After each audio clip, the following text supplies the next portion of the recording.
Hey, it's Arrow, and this is vocal defragging. Vocal defragging is something that I do when I take this transition walk through this forest in South Charlotte, North Carolina. It's an opportunity to ask yourself the questions and question the answers.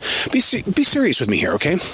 When you take a walk in a park or through a mall, a grocery store, what is your mind always doing?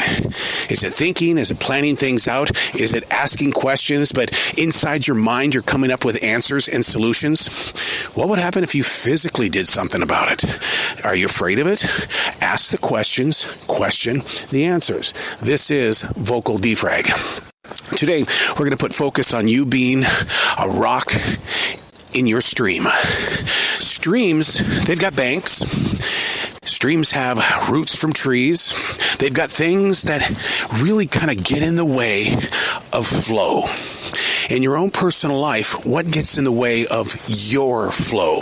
We tend to blame it on a lot of people around us, but do we ever look in the mirror and say, I'm not a rock, I'm a boulder in this stream. Where is my flow?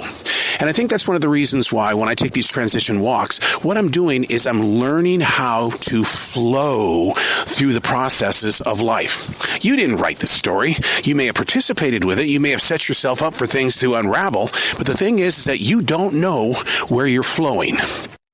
And when you do find out where you have been flowing, then you'll ask questions. And most of the time, you write it off. You set it aside. You become disgruntled and disappointed with anything and everything that has to do with it. And it's like, how dare I even be in this position? You're being a rock in your stream is what you're being. A rock. Call yourself out and say, look, we need to pebble up just a little bit here.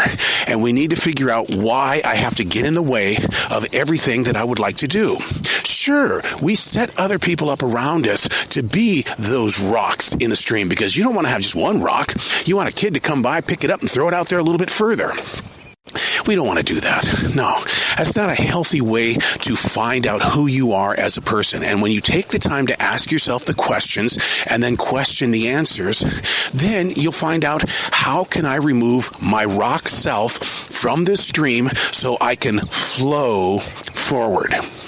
I'm sitting here trying to figure out what kind of a question that I would ask. Do I think I'm a rock? Absolutely. I know when I'm being a rock, and I have to sit there and call myself out in the way of saying my name out loud, and I go, where are you going with this? Because there's only so much time that you have available to do something, and if you're going to get in the way of what the expectation is, I have to ask right now, where are you going with this? And when you try to answer that question, it kind of gets in the way of your rock. In other words, that free flowing of the stream that's brushing up against that rock, something's now in the way of it. So therefore, it's not getting that flow. And what's going to grow now? Moss. You're going to get junk all over your stone self because things are getting in the way of your rock self. You see how this lays out? And if you would look at things around you as being the process of all living things on the planet, you would learn to better understand why it is that you are in the positions that you're in. It starts with asking yourself the questions and then questioning the answers. I know it sounds stupid as hell to do because I do a real honest-to-God vocal defrag. This is not vocal defragging what we're doing. This right here is a lesson to learn from. This is you and I having a conversation. My personal vocal defragging is stuff that I put away and I come back to it later on. Not within a day, hours, no, months later I come back because it's about studying the mind, the body, and the soul. Because we're allowing it to have flow in the way of growing forward. So I want you to kind of think about that for a little bit. Why are you being a stone or a rock or boulder inside the flow of your life? If it's tough to come up with an answer, question that baby. Oh, I have no problem questioning. I'm an interviewer, and maybe that's what you need to do. Instead of being that mom or dad figure that is always asking why. Be the interviewer and interview the most famous person you know. You. I'm Arrow, and that's Vocal Defrag.